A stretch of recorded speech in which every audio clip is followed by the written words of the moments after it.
Hello, I'm Morgan, and awesome people get to tell their stories on Way of Living podcast to inspire and empower women. Welcome and enjoy. Oh, wait.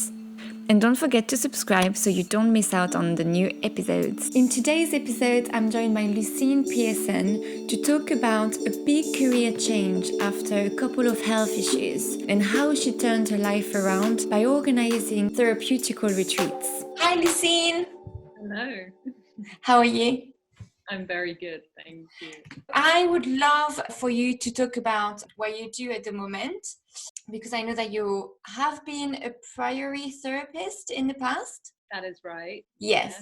Yeah. And you changed careers and now you're your own boss, correct? That's totally right. Could you talk about yourself and how did you get where you are today? So I've been quite blessed in my life. I've always done things that I enjoy, and it's always been in the healing world in different shapes and forms. From a very young age, I was interested in hypnotizing people and just learning about the power of the mind. And that started very, very young, from about 11 years old. My idea of a good time was one round and trying to get them into altered state.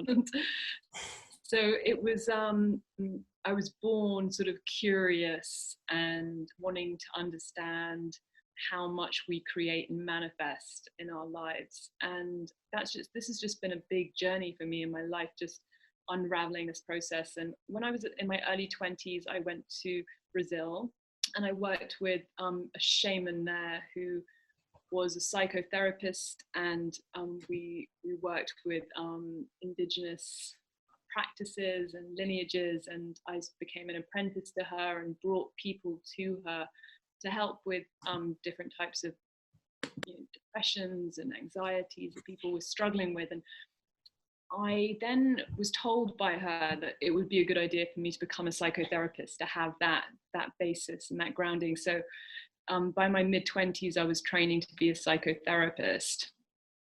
And I did a lot of work in addiction treatment centres in London, running groups and art therapy. And I also became a family constellator and using all sorts of different modalities to help people.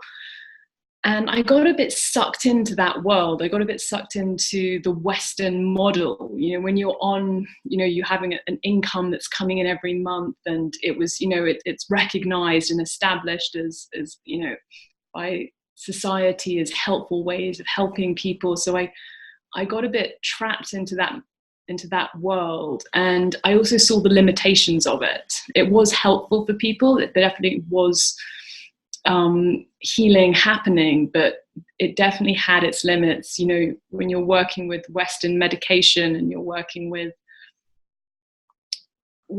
talking therapies, you're just trying to help to manage the ego, and how can you manage to get ego more functioning, which is great if you're at the point where you really need to work out how to manage the mind in a more capable way. But I lost track of my connection there somehow. And life, as for many people may have noticed, when we start to steer off track, life can give us a big knock to let us know that we're not on the right path. So that happened to me about 5-6 years ago. I suddenly, while I was working at the Priory, going in every day, working sometimes 7-day weeks, sometimes Monday to Sunday, and then you would have, periods of time off. It was a lot of work. It was a very masculine environment.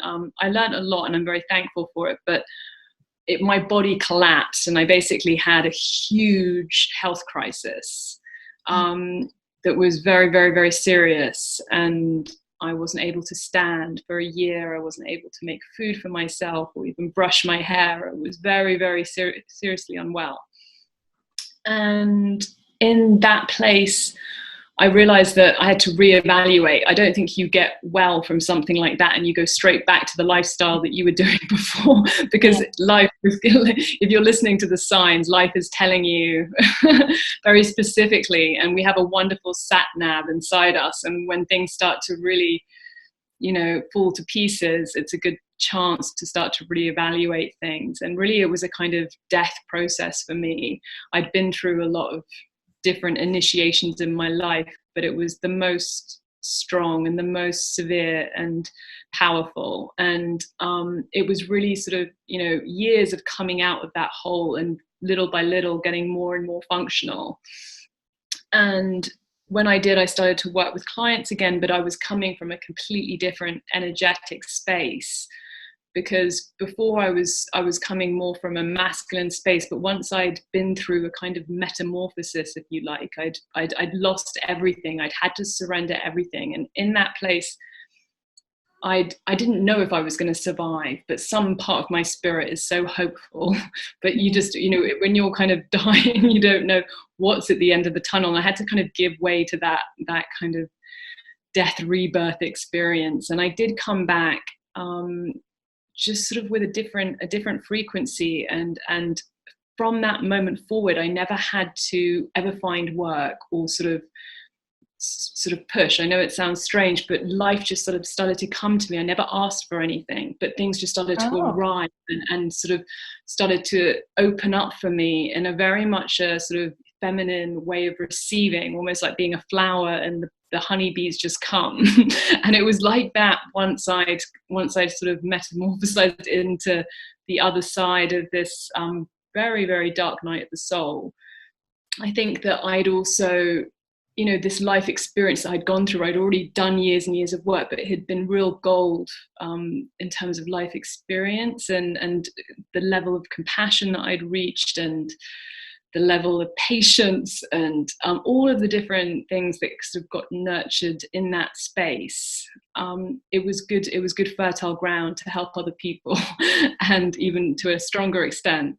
And it was a real big surrender to spirit. And I knew I couldn't go back to what I'd had before. It was, and I was scared to leave. When I was there, I knew it wasn't the right place for me to be, but I was scared to leave the system, the paycheck and all of that stuff. So I was, but then life gave me no choice but to throw, to pull the rug from under my feet and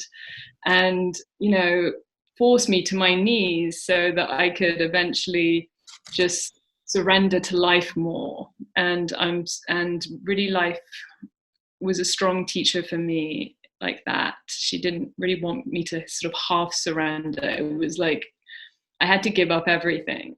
And so on the other side of that, I came out and I was offered an opportunity to go and work in an ayahuasca retreat center in Costa Rica. And I had been doing that work before, when I mentioned when I was in my early 20s and I was in Brazil, and that was my initial path, but I sort of strayed from it. And interestingly, when you are sort of a medicine woman and you're on this shamanic path, life can give you lots of signs to sort of stay. And I'm not saying that it was a punishment by life, but it was just gentle and stronger at times guidance that I was to go back to my original path, which was this path of being a medicine woman. So now I'm in Costa Rica, and that's what I do. I do plant medicines with people here, and I also run breathwork groups, and there's very, very large amounts of people that come to these. So that's about 100 people every week that are here. So we're doing big global shifts of consciousness and transformation, and it's a really incredible place that just makes big healings are happening, and to be a part of that. And I offer a lot of music that I've gathered along the way. I've been doing this medicine for just under 20 years or something, so I've been honored to carry a lot of songs from many different places and sound healing and all the different tools that I've gathered in my box, and just offering it really gratefully to people that want to come and share and co-create and Yeah, that's amazing. So you say that when you left the system, you never really asked for anything, so everything came to you. So when were you contacted by the Ayahuasca center? Yeah. How did Through they contact you? So there's lots of stories like this. I tell you, I've never asked for anything sort of since, and lots has come to me.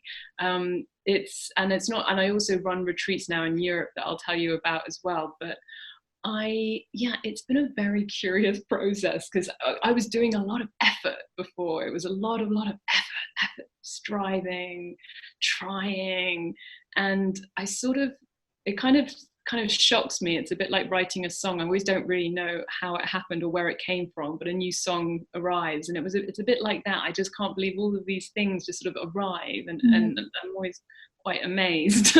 I'm not sure, the magic of life is sort of flowing, and I'm just enjoying the ride. But so this was a friend that was a sound healer had come out to Costa Rica, and she was a guest speaker, and they'd offered her a job, and she wasn't available. So she said, my friend might be interested. And so the next thing you know, I'm on a plane to Costa Rica.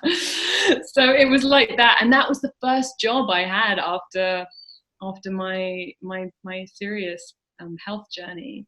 So I was there, and then I actually went out to do sort of sound healing and things like that. But I had done a lot of plant medicines in the past, and I didn't do anything for a month or two because I wasn't sure if I wanted to go back that road. I was trying to resist the path, which is often the case for medicine women. There's a lot of resistance to actually just agreeing to do this work, because it's such an unconventional, full-on path. But once I've been embracing it more, so much magic has been opening up. And then I had somebody approach me, a journalist approached me to do an article in a magazine, and I did this article, and then all the clients that I needed came from that, and then they told other clients, and it was very, I never actually advertised myself ever anywhere. But then I have a lot of one-on-one clients when I'm back in the UK, and I just work very intuitively with people doing inner child work, and work on balancing the masculine and the feminine energies. And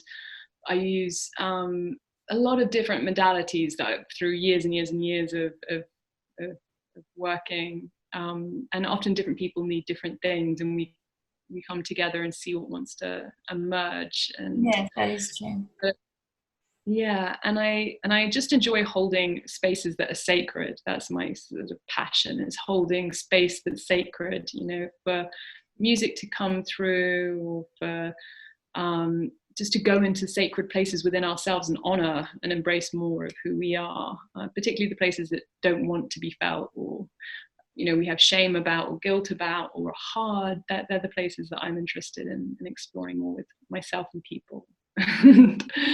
So when you were in your mid-20s, so you decided to do the conventional way of studying, but before that you did some training in those herbal medicine, and so how did you fall into this, what you're doing now actually? Yeah, interesting. It did come early. I mean, I think I was always a seeker, and I was always, as I say, from a very young age. I remember being 14 and buying Paul McKenna's self-hypnosis book and star signs, and from a very young age I was curious about mystical things. So, and then in my early 20s, I read a newspaper article about ayahuasca, and I think it was called Snakes in the Corridor or something like that. And I was like, what is this? And I showed it to my mom, and my mom went out to Brazil and did the medicine with my auntie, and they came back sparkling and shiny and laughing and happier than before. So I went off as well.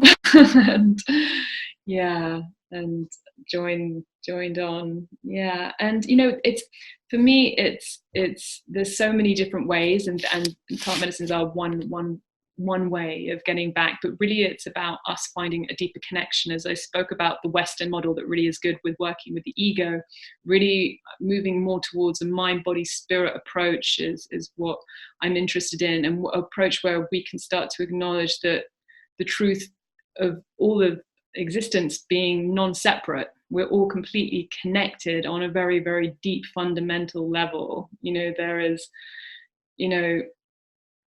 a world of unity, and that's what the modalities that I'm interested in can bring us back to. And it's great to know that we can do that within ourselves. There's lots of modalities where we can bring ourselves back to that place within ourselves. And there's also beautiful allies with plant medicine teachers as well that can help us to do that. But really just bringing ourselves back to a fundamentally more unified truth. And we also are going to be walking through this existence in a human spacesuit and having our stories, and that's all part of the journey and life as well. And that's, wonderful and challenging at times, but really holding that bird's eye perspective of the fact that, we are life, and we are connected and guided, and we're all made of unconditional love. And we just disconnect ourselves at times in different degrees. And how do we just get ourselves back little by little to that truth? We might not all be walking gurus of, in India every moment of every day, but how can we just soften back into that truth? And staying connected to nature and the land is one very, very, very powerful way. Yeah. So the people that come, like your clients, why do they come to you? I ask them the same question. I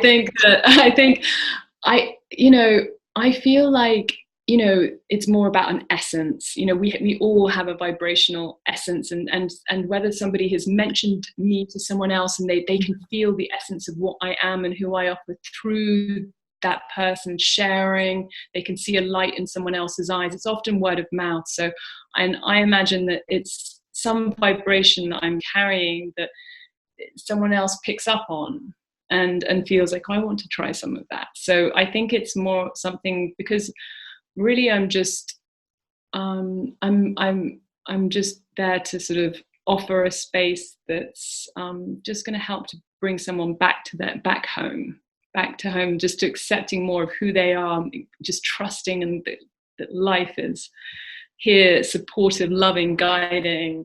So just bringing ourselves back more into a greater place of trust. And I use a lot of different modalities that get us into altered states of consciousness so that we can really plant those seeds. So through hypnosis and neuro reprogramming, and through breath work and ceremonial sacred space, we get into altered states of mind, and then we can really start to reprogram the subconscious, which is 90% of what's going on is being motivated by our subconscious, and we're only very small percentage consciously able to make changes in our lives. So I'm quite passionate about bringing people in different wavelengths so that we can really start to reorganize our lives, manifest what we want from that place. Okay, it's really interesting because I've never really thought about this way. I actually watched a video today, and where the Dalai Lama is saying that so many young people have anxiety, and it's because we're really self-centered.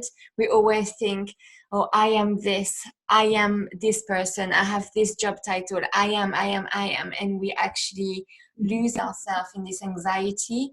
And I think that's why what you do works really well, because this is our life. We actually lose ourselves in what we do and who we are supposed to be, like in our family and in our friends group. And I think that's why what you do works really well, because this is a big problem nowadays. Yeah, very true. Is that we've created this character of who we are, and we get very attached to it, and it's just through our creative imagination that it was formulated, and some of it, a lot of it unconsciously, but we formulated this, the way we speak and the way we walk and the thoughts we have, and often every single day we're repeating the same thoughts every day. And it's all about this character, keeping this character alive, this me that we think, is so real, but actually is a wonderful, imaginative place within our mind. And if we, have done that, it's possible to start to daily rewire that possibility, and to move into a place beyond time, beyond space, beyond all of the constructs of what we think we are. And from that place, we can start to move into, what do we want to create in our lives? Who do we want to be? And we can start to vibrate that essence and that vibration out. And that's the first point, because everything's vibration. So we start to vibrate at the level of what we do want. And then the physical world will start to catch up, but it has to start from a point of vibration and emotion within our being before it's made manifest. Does that make sense? Yeah, it does. You know, when you went to Costa Rica, you worked for a Ayahuasca center. Do you still work for that center? Yes. Or what happened since then? Yeah, so I work. So then I work here about half the year. So I do about 3 months at a time here in Costa Rica, and then I came back to London. And actually, I just discovered that I wasn't able to tolerate this medicine anymore, the ayahuasca. I stopped being able to tolerate it, and it started to give me very bad stomach pains. So it was an interesting moment where this was sort of something that was very, tied up with all of my life path and everything, and I had to really start to reevaluate. And in this moment, an old colleague came to me and said that he was working with the plant of the magic mushrooms in Amsterdam, running retreats, and would I be interested? And so I went on a journey learning about this new medicine and getting initiated into the ways of this new medicine. And now 3 times a year I run retreats with him in Amsterdam, with psychotherapists, teaching psychotherapists how to work with this plant and how to integrate it, because this is a medicine that they're spending millions and millions of pounds on because it's so effective for depression. And in a few years' time, it's going to be legalized and nobody's going to know how to work with it. We're the first in Europe to be running training programs for psychotherapists to teach them how to take clients through through the journey of working with these medicines and how to integrate their experiences. So that's a really beautiful project that has been made manifest last year, and we're running our second retreat in March. Yeah, so I'll be running a retreat in Amsterdam, a week-long retreat in Amsterdam, doing that. And then in April, I found these beautiful new friends through sacred singing and ceremonies. And there was a group of us of about 5 people that all came together, and one of them had just built a retreat center in France. And we decided to put all of the different modalities that had helped to transform us in different ways, from sound healing to breath work to shamanism, and get all the best teachers that we know, and to hold beautiful retreats out in near Cannes, just above Joanna-Pau in the hills. And it's a gorgeous retreat center with sauna and spa and hot tubs and gym, and it's absolutely paradise there. And now throughout all of April and May, we're running groups there, and that just sort of unfolded through being together and talking about things that we enjoy, and it just started to blossom, this new project. So yeah, if anyone's interested, that is called reawakenretreat.com. That's there's still some spaces left on some of the retreats. There's I think 2 of the groups have a few spaces left.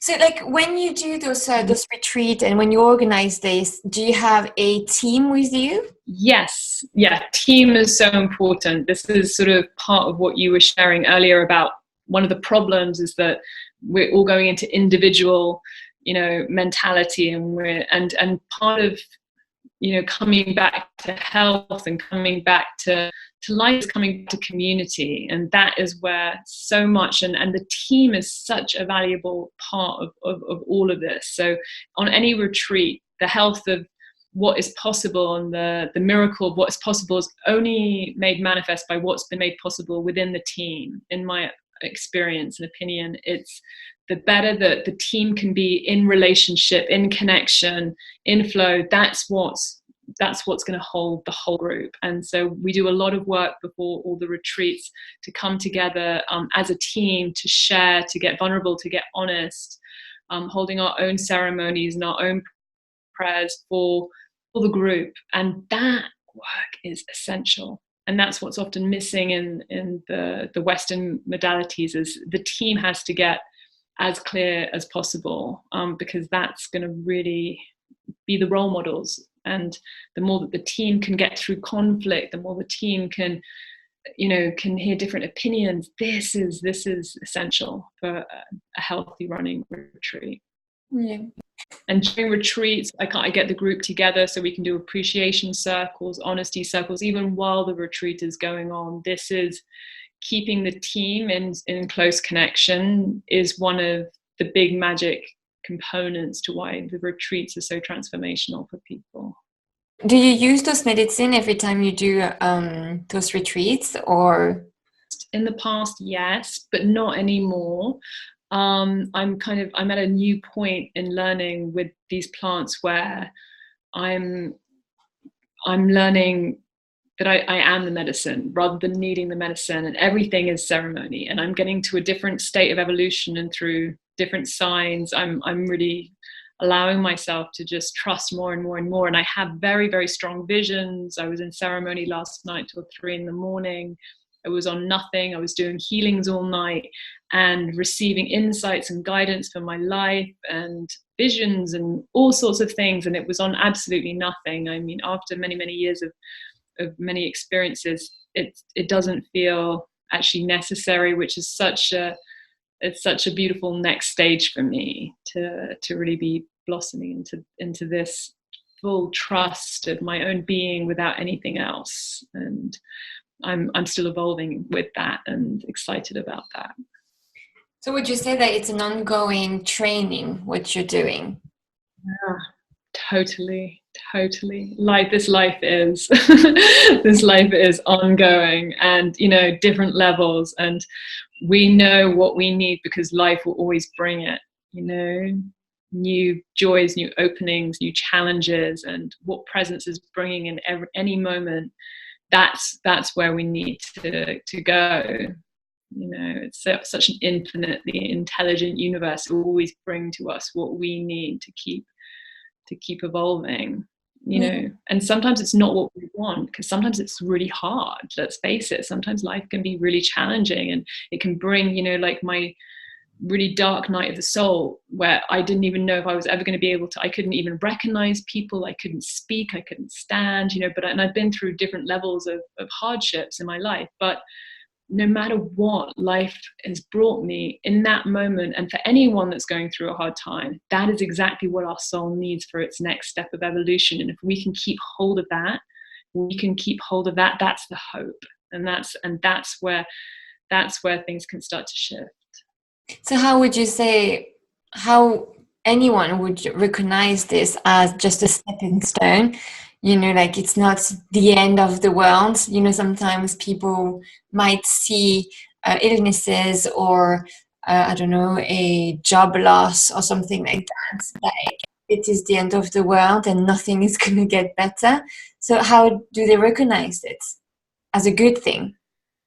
Yeah, I think sometimes people have to go into the death experience sometimes you just need to, as a potent kind of force of, like, when the caterpillar is kind of like breaking out of its caterpillar shape, it doesn't actually know probably in that moment that it's going to sprout beautiful wings and fly off. So we do have to fully enter that death without the kind of goal in mind of like, oh, it's going, but we just need to enter it fully and with trust, but not necessarily knowing where it's going to end up.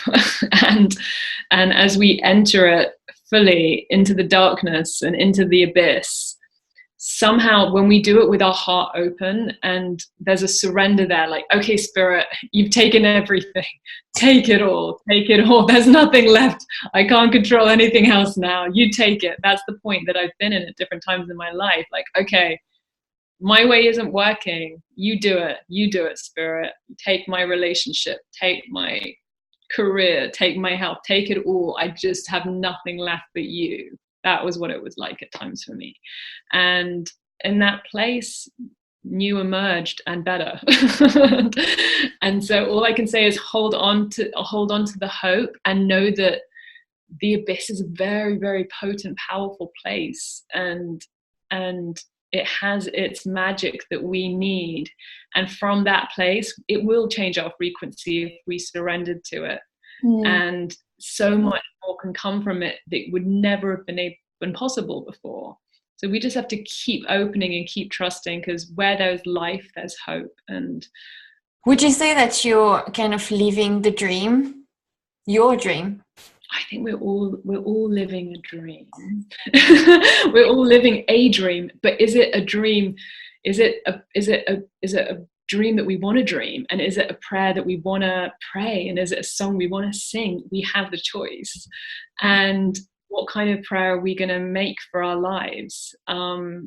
We have choice. And even if life brings us things that we don't want, we can choose the quality of our experience to when it's bringing it to us. We can change our perspective. Okay, I can't stand, but how wonderful that my mum can cook for me and feed me, and just finding that gratitude for whatever. If we can be grateful for what is here, then more will come. If we're complaining about what's here, it's going to be hard for life to start to show up in more beautiful, abundant ways. So just finding the gratitude and just going to life and watching life. We're not going to be beautiful, vibrant, trees making fruits every single season. Some seasons, all the fruits are going to drop, the trees are going to be sparse, and we're going to be like nature. Sometimes we have to go into more insular places and all the leaves will shed and it feels a bit barren. And that is part of the cycle of life. So we can just, trust that where we are, that's the right time to kind of take a rest and a breather. And another time is going to be a fruitful, busy, abundant time. So yeah, in terms of living the dream, that's quite a big answer, but I think that presence is bringing us the right dream for us, and if we can realize that in any moment, that is the miracle. Yeah, that is true. That's a very good answer, actually. Thank you. So what's next for you? So I'm back in Europe in a week. I have a lot of one-on-ones that I'm doing for the next month in London, and then I'm in Amsterdam February, and I'm in France April, May, and then I'll be back in Costa Rica June. So it's lots of beautiful retreats and healing and making friendships and enjoying myself and singing as much as possible. Yeah. Is your home in Costa Rica, would you say now?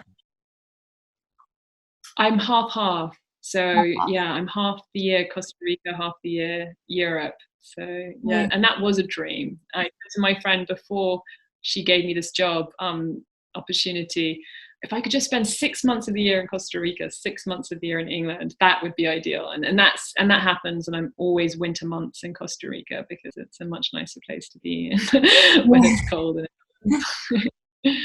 Oh, that's amazing. A question I always ask people I interview is, what's your view on success, and do you feel you're successful? Yeah, good question. I think doing what we love is success, and I feel, and being able to support ourselves enough that we can do what we love. And I feel that I am achieving that more and more. I think there's more to be achieved, and there's more to unfold. And I have all sorts of new ideas and inspirations and creative projects bubbling, and so just following my guidance and intuition and just allowing what wants to come through me, because a lot of it feels like it's coming through me and just not getting in the way, just allowing it to come through. The more I try to get out of the way and just let life move through me, the better. Sometimes I can put a few kinks in the hose while it's coming through, but really life just wants to move through me. And so I think we're successful if we can allow life to move through us and create what brings us joy, because when we're singing the song that we love to sing, it will impact other people. And I think that just doing what we love, that frequency of doing what we love, is going to be of most benefit to others. So finding that thing, and you don't necessarily have to do it full time and make a whole living out of it at the beginning, but whatever it is that makes your soul come alive, spend time doing a bit of that every day, and just making prayers for really being able to do more and more and more of that in your life. And if it really makes you shine and it really makes you happy, life will support that. I love your philosophy. It's great.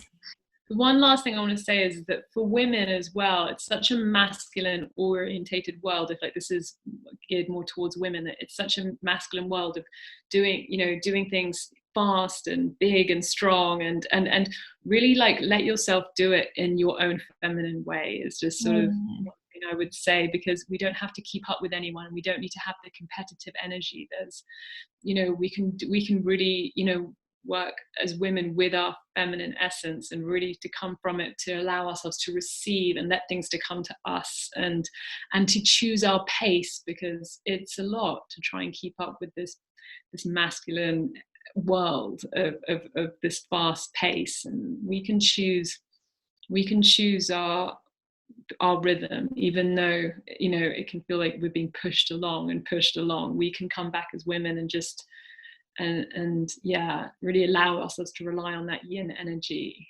It will guide us. See the world in our own eyes. And it's a beautiful, as women, we carry such a beautiful, potent essence, so we can use that to start to come through in our business as well. That's amazing. All right, thank you so much. Lovely to meet you. Lovely to meet you too. Oh, it's been a pleasure. It's been really, really nice talking to you too. I watched your podcast. It was really nice to get to know you before. If you too are interested in shamanism and you'd like to organize retreats or even just be involved with them, you can try to volunteer in centers like Lucyne did and assist on workshops and shamanic practitioners. I really hope you enjoyed this podcast, and please feel free to ask me any questions in the comments or on Instagram. See you soon.